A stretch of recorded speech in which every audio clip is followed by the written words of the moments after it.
Hey everybody, thank you for joining the call today. My name is Andy Stewart. I'm the managing partner of ActiveG. I'm Milton Williams. I'm one of the GIS guys here at ActiveG.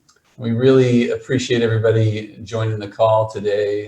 We're going to run through this webinar as quickly as we can. We have a lot of things to show, but we really appreciate your interest in joining us, and we're going to try to answer as many questions as we can. If you will use the Q&A panel that Zoom provides here, we'll try to get to those questions throughout the webinar today. But we're just going to dive in and get started. So we just got a few slides that we're going to run through, and then we're going to make this more about demos. But we just want to give you a quick overview of ActiveG. ActiveG is a company that's been around for a little over 20 years, doing integrations between EAM systems and ArcGIS. We've got a suite of products that make integration into your GIS system a lot simpler, a lot easier, and more manageable. Today specifically, we're going to address and describe and demonstrate our new product called Nash Workflows. Nash is a really exciting product that we want to show you today, and show you how that it integrates into your ArcGIS workflows as well as your EAM systems, and making those two things just a lot easier to use and more beneficial. I'm going to start this off by just maybe describing something that everybody on the phone here is either experienced or maybe contemplating, and that is you want to build this pyramid where you have data, whether it's your ArcGIS data or your EAM system data, putting that together, making it work well, and then integrating that together. And there's a lot of high cost to that. You've invested heavily in your different systems that you have. But everybody wants to get to the top of the pyramid where you've got visualization that you can accomplish, and you've got efficiencies and automation that comes between the integration of those two systems. The problem is it's just costly to get there. What we want to address is how to make that a lower cost opportunity and really get you more quickly to the efficiencies and the automation that can come from that. So that's our mission as a company, is to help you get to that point faster. And hopefully what we show you today will help you understand how that's possible. I'm going to just show a list of Esri applications here. There's a plethora of choices to really just take advantage of all the good spatial things that Esri provides. And I think most of you on the phone today probably have used one or some of these as part of your business processes. The challenge for this is, how do you get these applications to work with your other systems? And as a company, ActiveG has been asked to do that for several of our customers, and it's not necessarily an easy activity. There's a lot of power in these products that Esri provides. There's a lot of really great use cases that you can implement with them, but it becomes even more powerful if you can integrate these with other systems that you have. And so that's what we're going to show you today, is how that can be possible.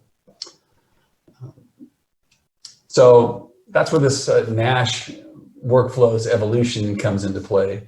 As I mentioned, we've been asked by many of our customers, can you take this, for example, the collector for ArcGIS application and make it work with Maximo? Maximo's several of you on the line have Maximo as an EAM system, some of you don't.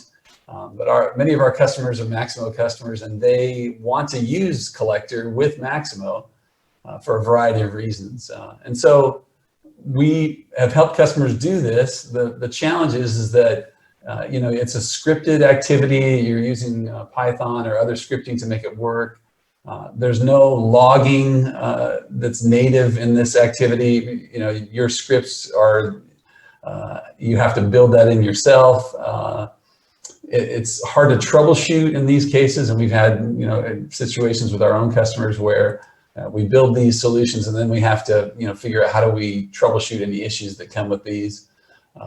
And then we get to the point where we've improved a process for our customer, but it's still not very flexible. It only works for that specific use case that we define for them. And then you've got the knowledge transfer situation is difficult because you want to be able to have other people understand what you've done, but it's all tied up in these scripts that people don't know necessarily where they're installed, and the manageability of it gets to be difficult.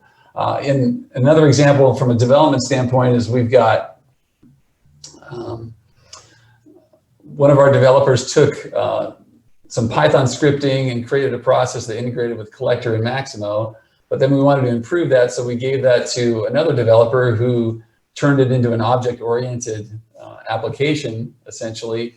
And then our other developer couldn't manage it anymore, and then it was hard for our customers to digest and understand that without another developer being involved. And so it sort of took us away from the business process that we wanted to make easy for our customers to manage. So that's where Nash comes along, is that we wanted to create something that made it easy to implement without any code, where you have built-in logging. You can immediately troubleshoot and get validation from the application when you're doing this kind of integration. It provides the opportunity for reusable templates and processes, so you can build one process for maybe hydrant inspections and turn it into something for valve turning later on, as an example.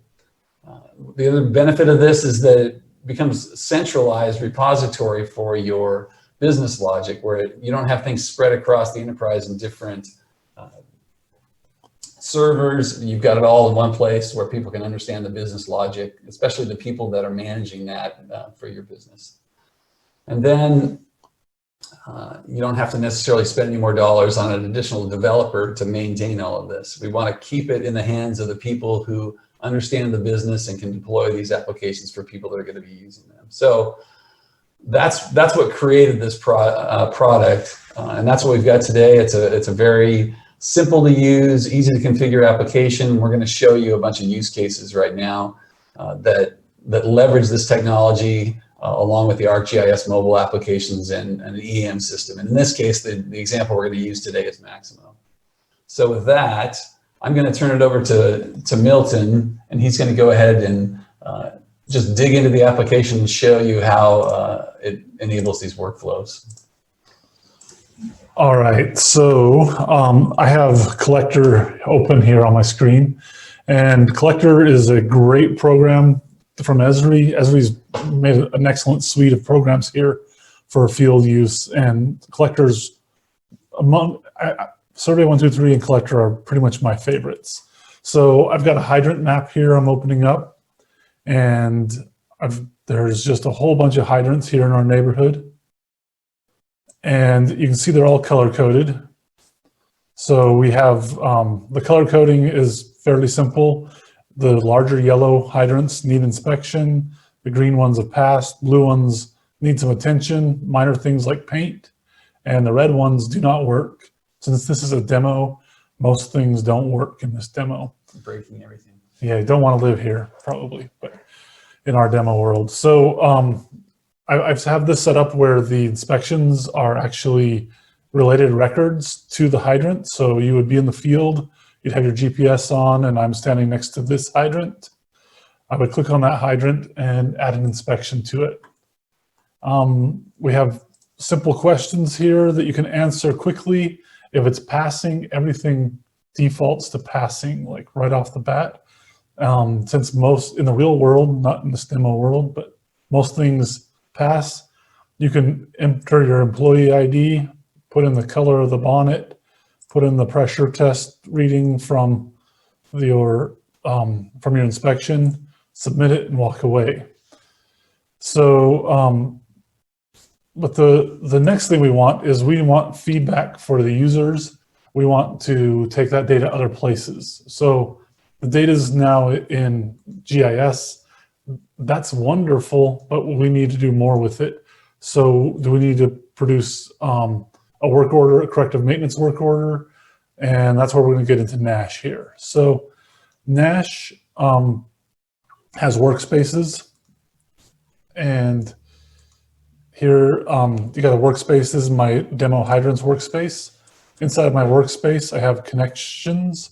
So this is connected to ArcGIS Online. This is my feature server that has all of these hydrants in it. And then this is a connection to my Maximo. And you can come in here, you can put in your username and password, you can change your authorization types, and this manages all your connections for you. This is super important when you go on dev, test, prod, because I can just change this to from my dev machine to my test machine to my prod machine and just escalate this up through the systems. When you test this, we give you feedback. So this doesn't have all the object structures. These are the REST endpoints in Maximo.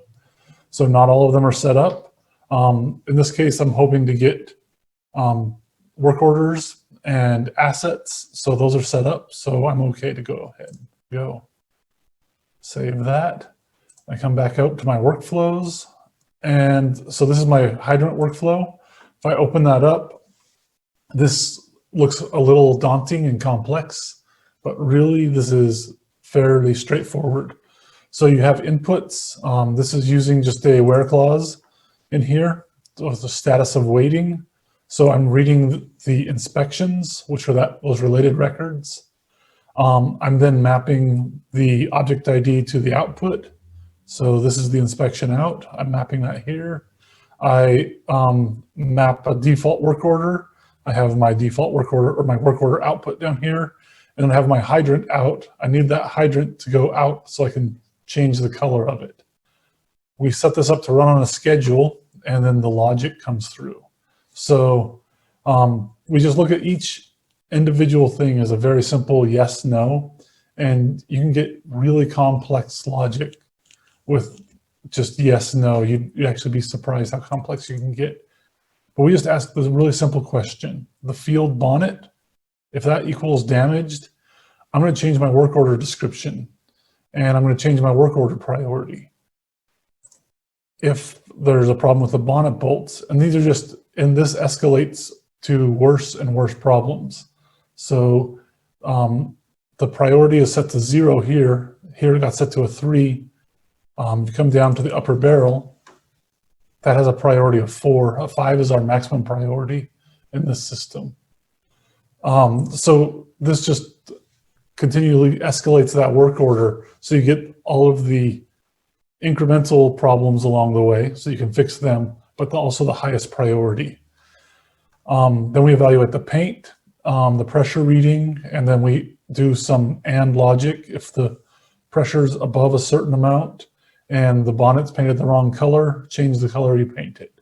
And then we produce a work order for the paint based on that. And then here, just before the corrective maintenance work order output, I look to see if the work order priority has changed from 0. And if it hasn't, I don't make that corrective maintenance work order. I just throw away that data and go ahead and put the inspection as passing or needs attention for paint. If it has changed, then I go ahead and produce that work order. So I'm going to go ahead and run this, and I've got some logging on, so you'll see kind of what's happening here. The input comes in, it evaluates everything, produces all the outputs, and sets that object to a status of maintenance, which means that it needs maintenance. So collector refreshes on about a 1-minute interval, the way I have it set up. You can set it above that, but it's just putting additional stress on. But to make it update, you can just click on it and it'll force an update. So you can see that it's showing that this has a work order on it now. So that's all been automatically produced for us and it's fairly straightforward. Coming back into here, clear this out. So all of this logic is here. It's all fairly straightforward. And then when you have this running on a schedule, you can set up your schedule, how often you want it to run, every 4 to 6 minutes. Then your inspectors would see those changing color in the field between inspections.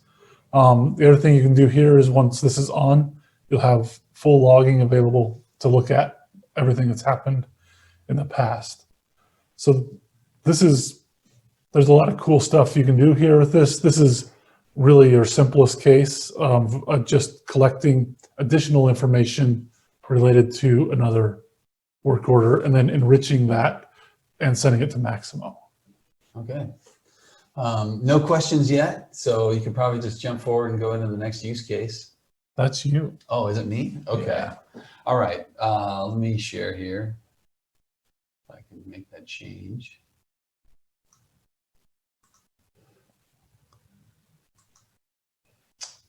Okay. So I'm gonna do something similar to what Milton showed, but I'm gonna do it in Workforce only. So hopefully everybody here is familiar with the Workforce for ArcGIS, which is a more work order centric, assignments driven application that Esri provides.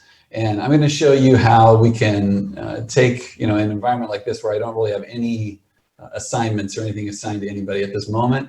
And we're gonna use the Nash workflow to trigger assignments based on what the condition of a certain asset. And so in this case, it's going to be gate valves. And essentially what I've got here is I've got a data set that's a bunch of valves in the field.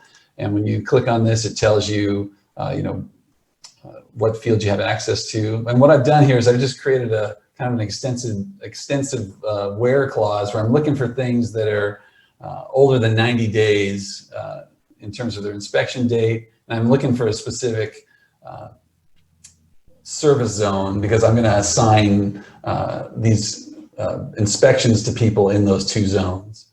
And then I'm looking for an inspection status of waiting, and I'm looking for valves that are closed. So basically we're going to go out and look at a bunch of valves that are closed and figure out what's going on. So that's the premise here.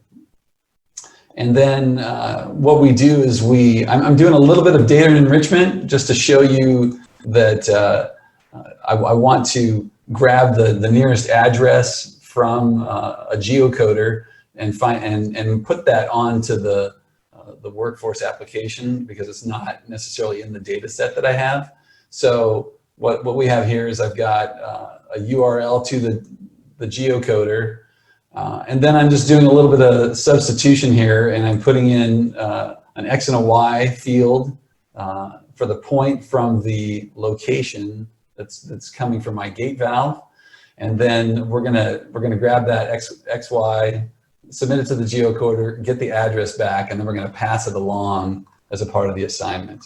So that's what this is doing. And then what I'm doing is I'm gonna do a little bit of concatenation. I'm just gonna grab that.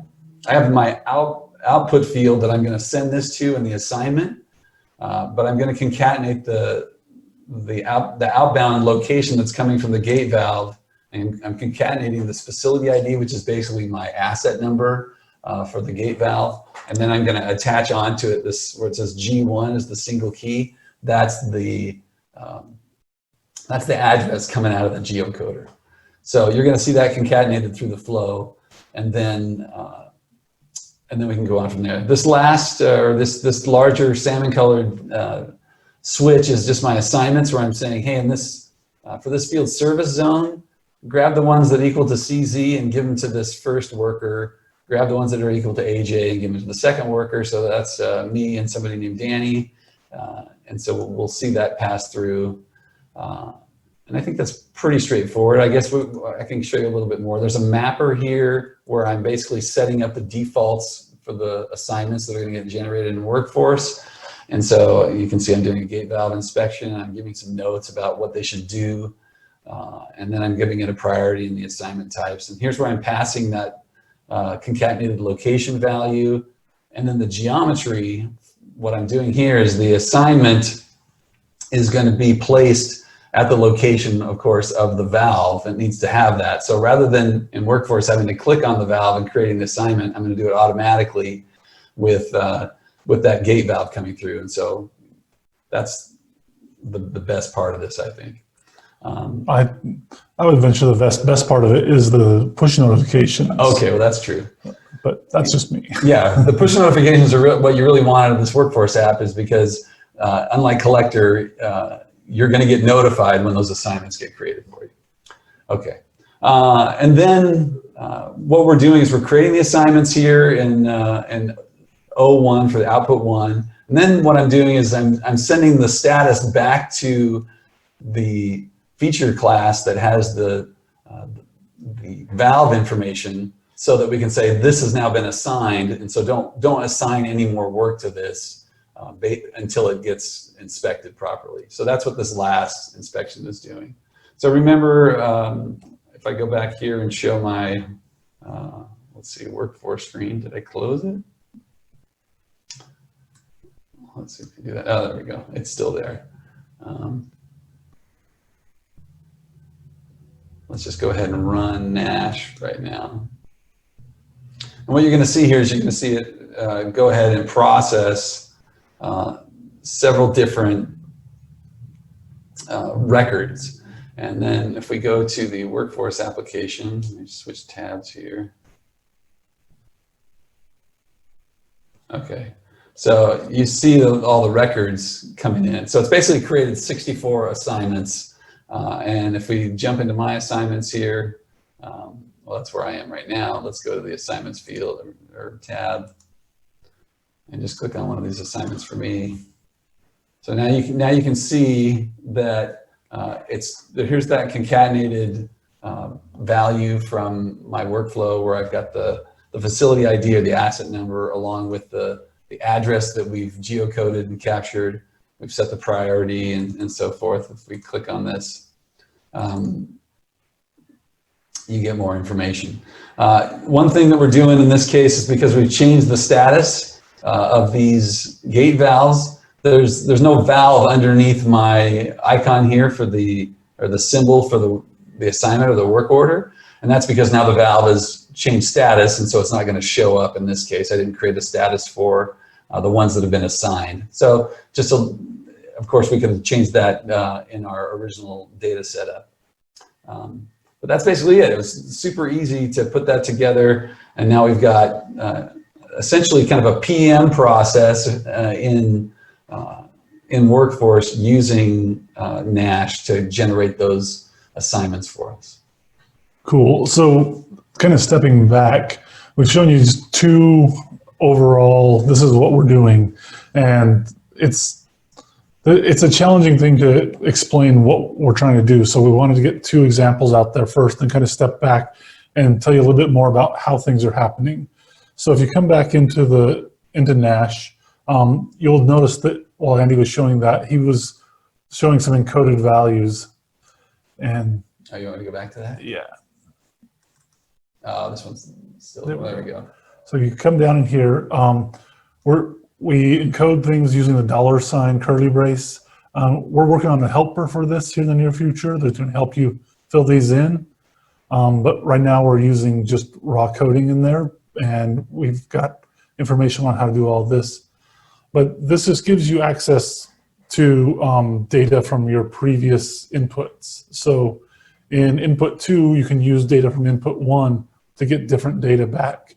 And so you end up with basically like a logic tree that can spread out and gather more and more data based on previous inputs. So yeah, we're dedicated towards improving Nash a lot here because we're seeing more and more use cases. And I want to show you probably my favorite use case, but it's just because I'm a bit of a geek here. So I'm gonna go back into Collector here, go back to my maps. And I'm way too excited to show this off. So this is a problem that I've been imagining a solution for a couple of years. And I had talked to someone and he convinced me it was more complex than it actually was. And when I figured it out, I was ecstatic. So let me just kind of explain what's going on here. This is a sewer manhole network. Sewer, it flows downhill. Each manhole has one exit that goes downhill. It can have multiple pipes coming into it, but when you have a sewer network, there's a certain order you want to clean things in. When you're cleaning a sewer network, you want to clean from the top down because you want to push the dirty water that you're scraping all the stuff that's stuck to the pipes into a dirty pipe, and then you want to clean that pipe. So you want to just continually push stuff towards the treatment plant. So to do that, you basically have to need to mark everything that's clean.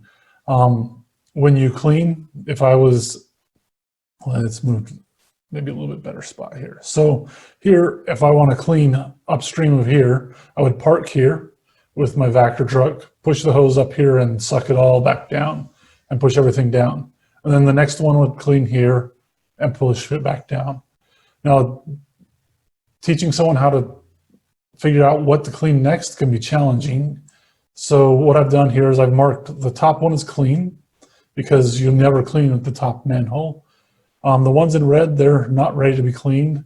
Process is basically, I'm telling the guys in the field are able to say, I've processed this one, go ahead and run it through the Nash process, and then ready are the ones ready to be cleaned.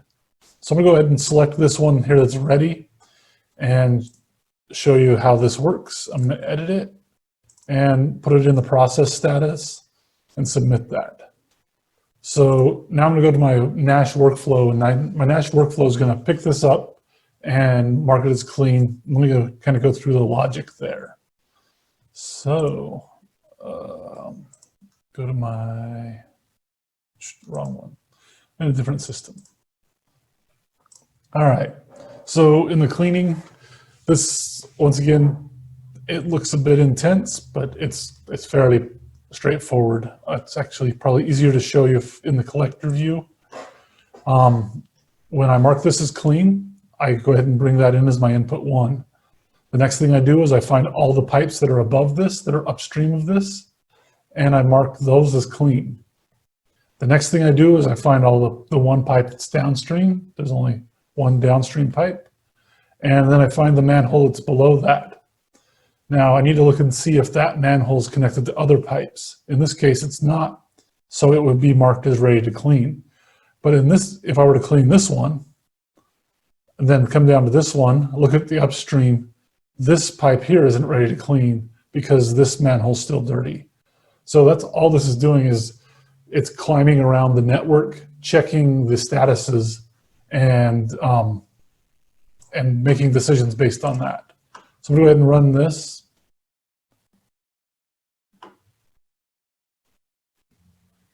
So while it's processing, I'm going to ask you a question. The question is, if you don't have a sewer network, could this be used in some other scenario? Yes, so all of these scenarios are simple yes, no questions. And because I'm in a demo, everything's going to break.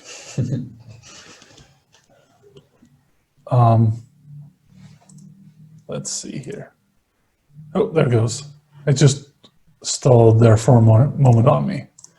So yeah, that's the fascinating thing about this, is any problem you can take apart logically and turn it into a step-by-step.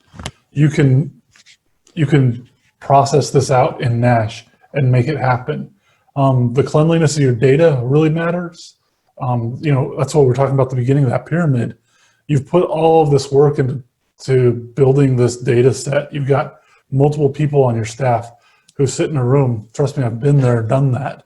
And you record this data, and it's painful to do it. And you put all this in there, and now you need that return on it. And so producing processes that actually use all that data is really important.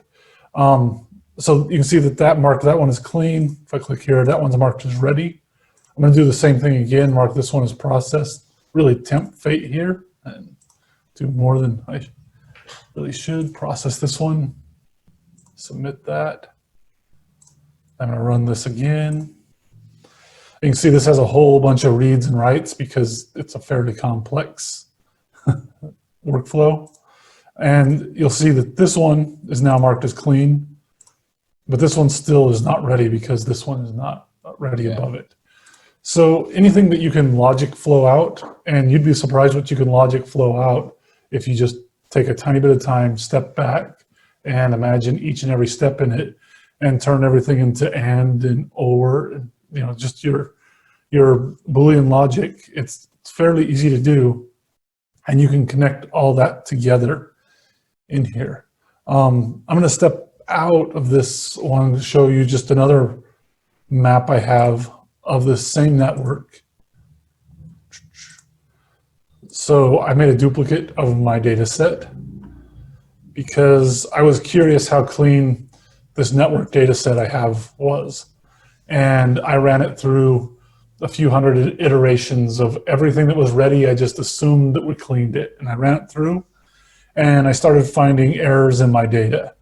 And so you can use this to help you clean up your data, to find these kinds of logical errors, or you can even use it to run statistics. So here you can see my downhill manhill hole didn't get marked as clean when it should have. And it's probably because there's a mismatched field that doesn't see that logic there. And you can see as you get further along, you end up with like these trunk lines flowing down that didn't get marked as ready to clean. So this is a kind of a fairly common thing that happens with GIS data, is you put a lot of work into it, but you really don't have a real way to test and know how clean it is.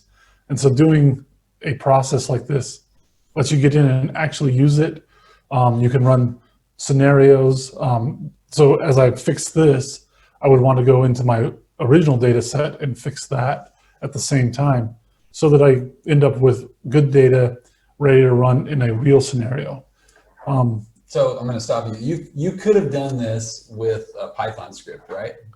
Yes, I could have. How long? I mean, so that's the question, is like, how long would that have taken versus how long would it have taken you to put the workflow together in Nash? So, okay, so one Friday, I got the idea how to solve this problem. I was chatting with another one of our developers online, and I was like, I think that I can solve this. And the next Thursday, I had some free time, and I'm like, can I have the day to do this? So I started about 8:30, and by 2 o'clock, I had this running. Now with Python, 3 days, and every time I found a bug, I would have been digging through my code. There's developers who are better developers than me, but I don't, they're better developers, but I don't think they would have the GIS knowledge to be able to take the model apart and do both. And so that's what we're trying to provide here with Nash, is that you have both the knowledge of your Maximo system, your GIS system, but you also have the logical tools available to you as a non-coder. Right. Okay. So I would consider myself a barely coder, like, Which is better than me. right. And so that's the other point, is like, so Andy is not a coder, I would say, at all. I was an English major. Yeah. So yesterday he set up the demo for the workforce I came in like 5 different times and helped him with some URL information. So he On the GeoCoder. Yep, on the GeoCoder. The GeoCoder is a little bit rough because of spatial references, but you have those experts in-house in your GIS department that can help you with that. So, and once you got me over the hump, then it was pretty obvious and even the substitution stuff was pretty easy, because it's like Excel. It was like formulas in Excel, essentially. Once you told me the syntax, I was ready to go. right. I think we should stop for a second because there's a couple of questions. Oh, are there? Okay. Yeah. So one of the questions it's being asked is, do we have a use case where a customer can turn a service request via downloadable app and then turn that into a work order or a service request? 100%. That's one of the demos I've been wanting to build, is like 311.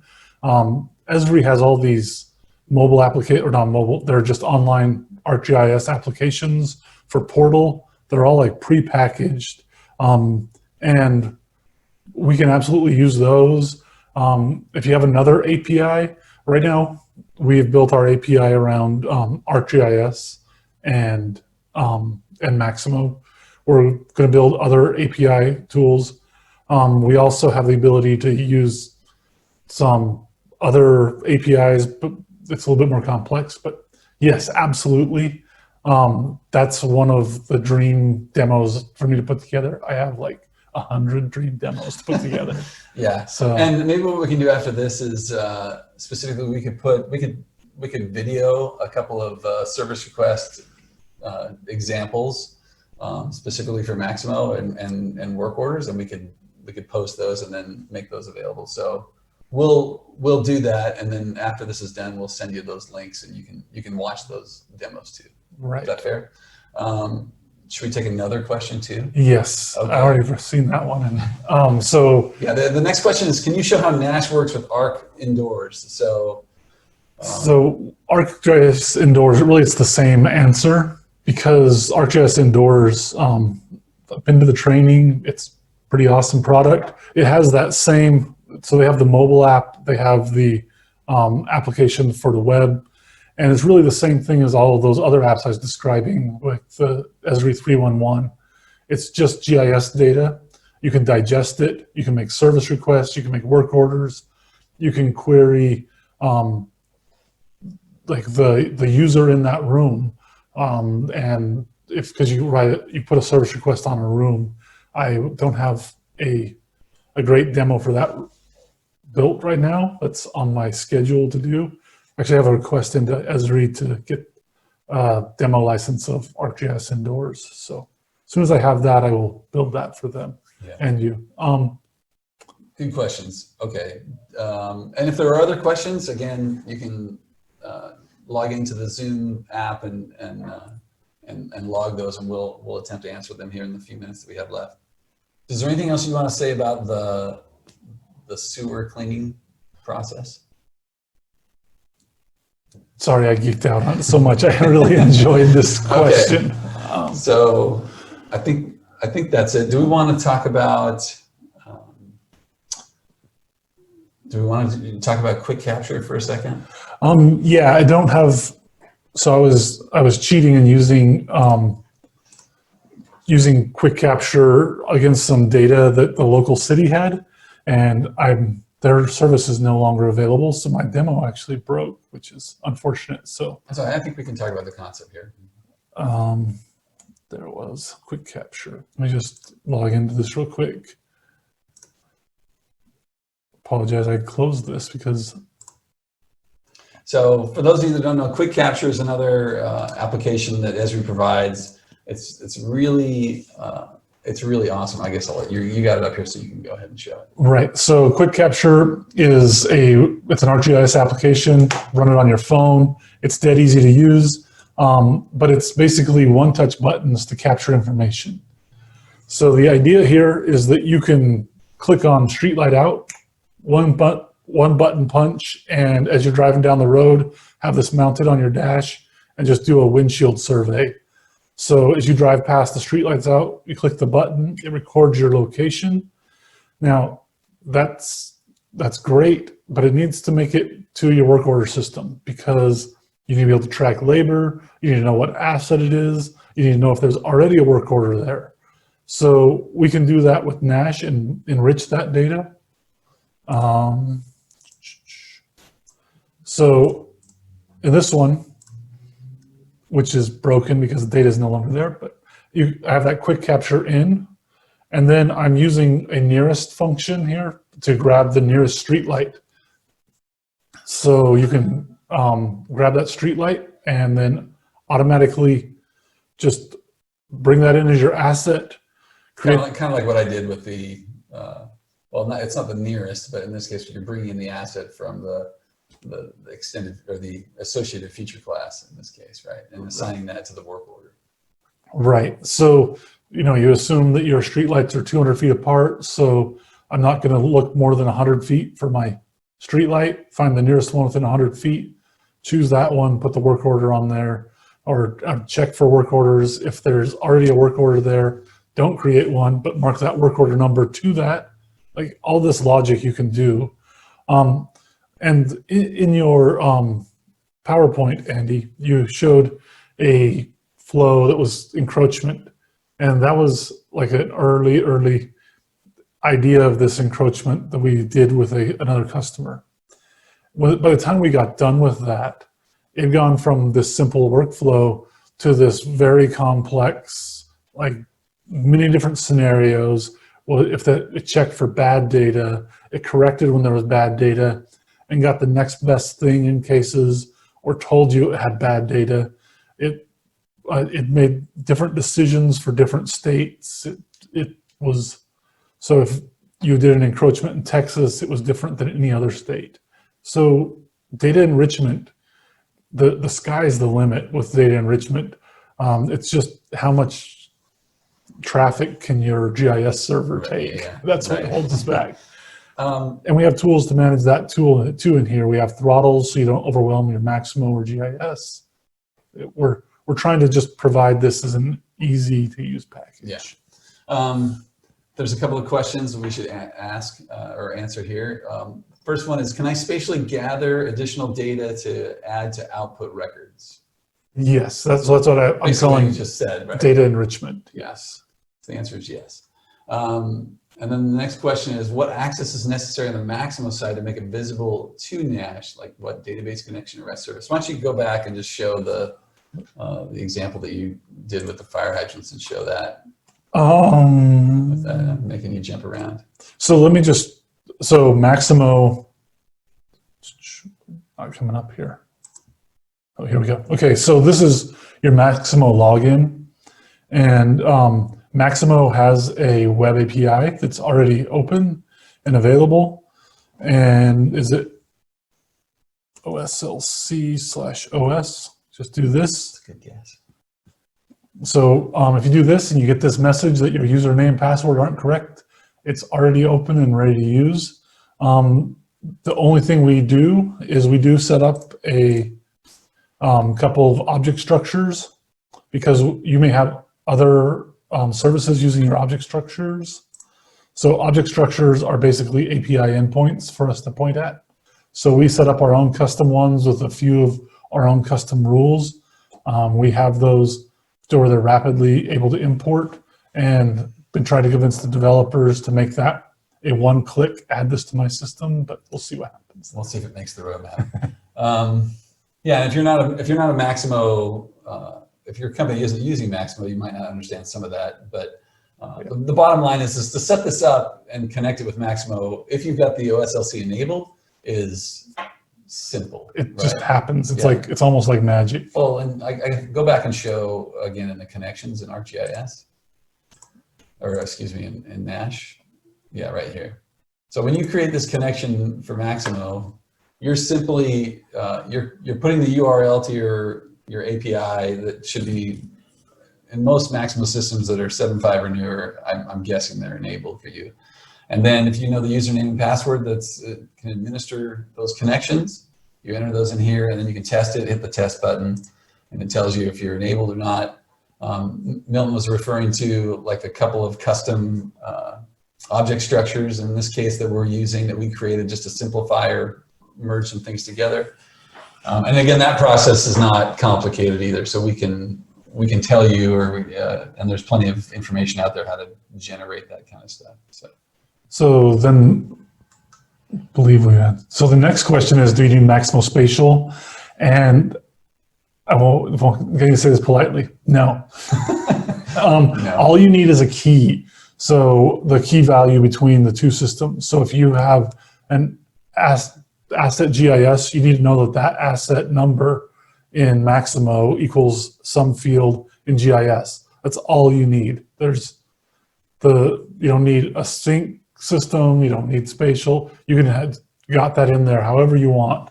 Just need a key between the two systems and they'll work together. Yeah. So that's the other, we haven't even gone into this for this webinar, but that's some of the other services we provide. Is we have tools that make it easy to synchronize those two systems together, so that the common key in the GIS system is in the Maximo system and vice versa, or in your EAM. So again, if you're interested in that, you can reach out to me and we can provide you more information on that and show you how it's very easy to get that going. Nice. We haven't, I think No other open questions. So do you have anything else that you want to show in Nash at this time? I want to just, can you go back and show just briefly that slide? That one, right? This one? The encroachment slide, right there. This slide. Yep. Okay, hang on. Let's see.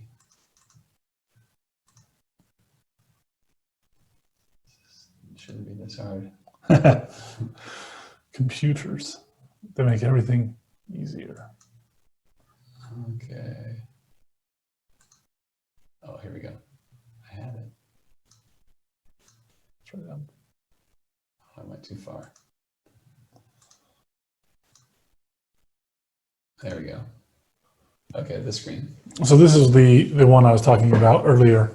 They had a survey 123 report, and this is morphed, and it's morphed really fairly easily over a couple months as they discovered they needed more data, more information. They didn't really throw anything away. They just expanded what it did, tested different scenarios. And so then we made a spreadsheet of all the different scenarios, ran through those test scenarios, and verified everything worked.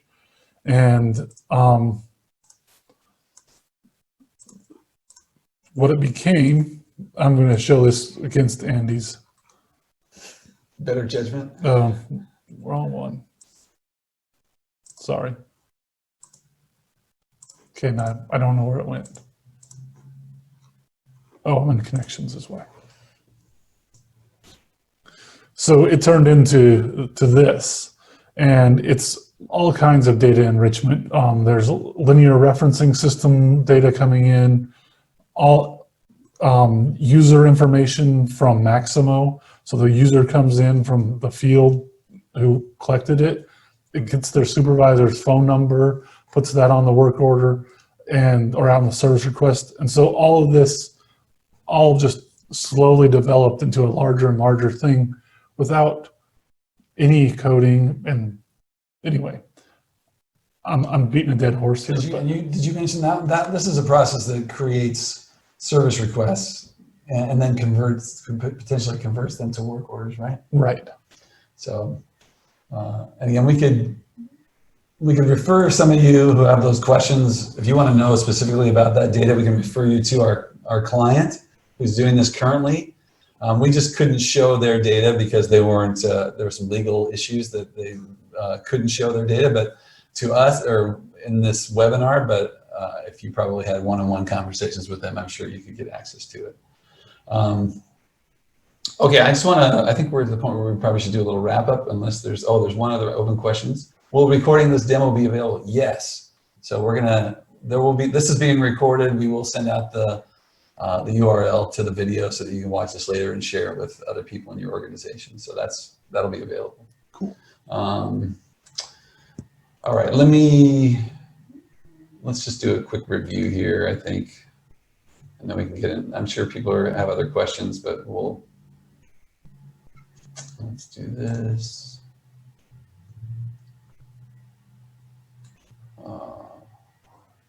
Sorry, make it too hard. All right. This is painful. Yeah. So just to recap again, you've got access to Esri's applications. If you're an ArcGIS user, you've got access to everything that we showed you here today on the ArcGIS side, depending on your licensing and so forth. But the Esri applications are awesome for configuring and being able to deploy things very, very quickly. And you want to get these maps in the hands of people who are in the field, whether it's indoors or outdoors.